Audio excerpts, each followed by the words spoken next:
Agressividade, comportamentos desafiadores, crianças que não respeitam limites e não respeitam os combinados. Esses são os maiores desafios de pais e educadores. E é curioso pensar que se esses são um dos maiores desafios que pais e educadores enfrentam, por que eles não aprendem sobre agressividade, sobre comportamentos desafiadores?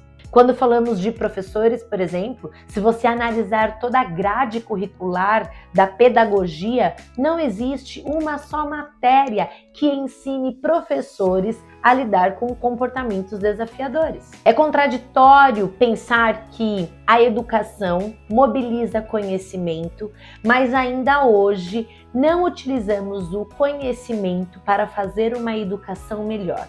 E o que eu quero dizer com isso? Que hoje nós temos informações preciosas a respeito do desenvolvimento infantil, do cérebro.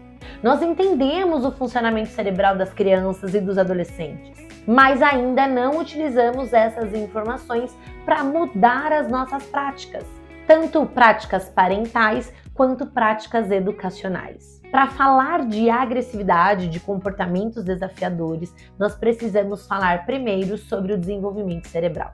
Eu não sei se você sabe, mas o nosso cérebro começa a se desenvolver no útero e termina de se desenvolver completamente lá no início da idade adulta, por volta de 25, 26 anos. Alguns pesquisadores dizem que o cérebro atinge a sua maturidade completa por volta dos 30 anos. Essa informação por si só deveria ser libertadora quando falamos de comportamentos desafiadores da infância.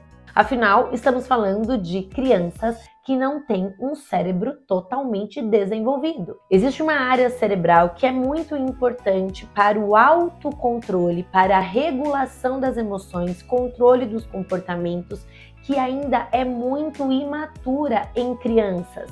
Quanto menor a criança, mais imatura essa área. É por isso que crianças por volta de 2 anos, mais ou menos, arremessam coisas, batem nos amigos, batem nas pessoas, mordem, porque essas crianças nessa faixa etária não têm controle dos impulsos, não têm controle das emoções.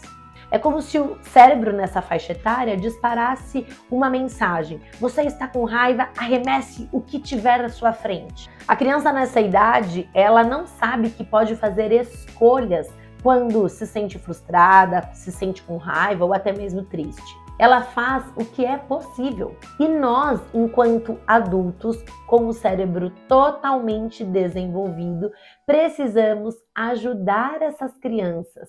Precisamos direcionar essas crianças da maneira correta. Não é no grito, não é na punição e tão menos na violência que vamos conseguir dar os direcionamentos adequados. Eu não estou sugerindo que você assista de camarote a criança bater, brigar, morder ou até mesmo arremessar objetos. Mas eu preciso que você entenda que esta criança, ela vai fazer o que é possível, o que está de acordo com o seu desenvolvimento. Nenhuma criança apresenta comportamentos inadequados, apresenta agressividade porque quer. Eu costumo dizer que por trás de todo comportamento inadequado existe uma criança que sofre, que não sabe fazer diferente. Uma criança que precisa de direcionamentos. Você, enquanto adulto, precisa direcionar a criança que está à sua frente. Só que para isso você precisa ter o conhecimento. Quando uma criança está desregulada emocionalmente, quando ela está muito irritada, muito frustrada, é como se ela estivesse afogada nas suas próprias emoções. Imagina só, você chega com uma criança num churrasco onde tem piscina. E aí você diz para a criança: "Ei, eu não quero que você entre na piscina hoje. Afinal, está muito frio. Eu não trouxe roupa de piscina e tão menos boia para você nadar." A criança diz que tudo bem, entendeu o combinado e vai brincar. Lá pelas tantas, você percebe que uma criança caiu na piscina. E você pensa: bom, não deve ter sido meu filho. Afinal, eu fiz um combinado com ele. Quando você se aproxima da piscina, você percebe que sim, é o seu filho que está dentro da piscina se afogando. O que você vai fazer primeiro? Brigar com ele e dizer que vocês haviam feito um combinado e que não era para brincar perto da piscina? Ou vai salvá-lo? Eu tenho certeza que você vai correr salvar o seu filho. Você não vai deixar ele se afogar. É isso que nós precisamos pensar quando estamos falando de descontroles emocionais. Quando você está perto de uma criança desregulada emocionalmente, não adianta você ficar revendo os combinados e dizendo para a criança que é muito feio bater no amigo, que é muito feio arremessar coisas. A criança está se afogando. Você precisa salvar a criança desse afogamento emocional. Como é que a gente salva a criança desse afogamento? Se conectando com ela. Não é verbalmente. Às vezes é ficar perto da criança, às vezes é dar um abraço na criança. Às vezes é sair com a criança do local para que a criança possa respirar. Às vezes é pedir para a criança ir tomar água, dar uma volta. Eu trouxe aqui uma curva do descontrole emocional para deixar mais claro o que eu estou falando. Imagina só que a criança, quando está desregulada emocionalmente, ela está no pico. Ela está lá no alto da curva. Falar, ficar revendo os combinados, não vai fazer com que a criança saia desse pico. Você deve agir antes ou depois. Agir antes significa trabalhar com previsibilidade. Você precisa perceber como está o humor daquela criança, se aquela criança está bem, se ela chegou mais irritada, se aconteceu alguma coisa com ela. E se você percebe que essa criança não está bem, você evita que a criança suba a curva. Agora vamos imaginar que você não conseguiu trabalhar com previsibilidade, a criança subiu a curva, está no pico da curva, totalmente desregulada emocionalmente. O que fazer?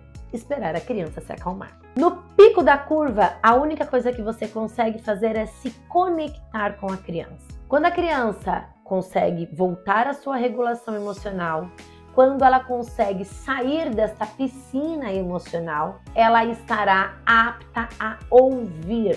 Depois da curva é o momento certo para você rever os combinados, dizer o que pode, o que não pode, direcionar a criança para expressar a raiva adequadamente. Não é no meio do vucu-vucu que você vai conseguir fazer o seu filho ou o seu aluno te ouvir.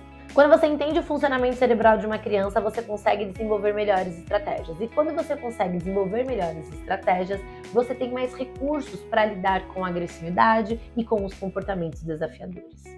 Lembre-se sempre que por trás de um comportamento inadequado existe uma criança que sofre, que está implorando por ajuda. Uma criança que tem o cérebro imaturo. E não se esqueça jamais que na relação entre adulto e criança, quem tem o cérebro maduro e totalmente desenvolvido é o adulto, ou seja, você.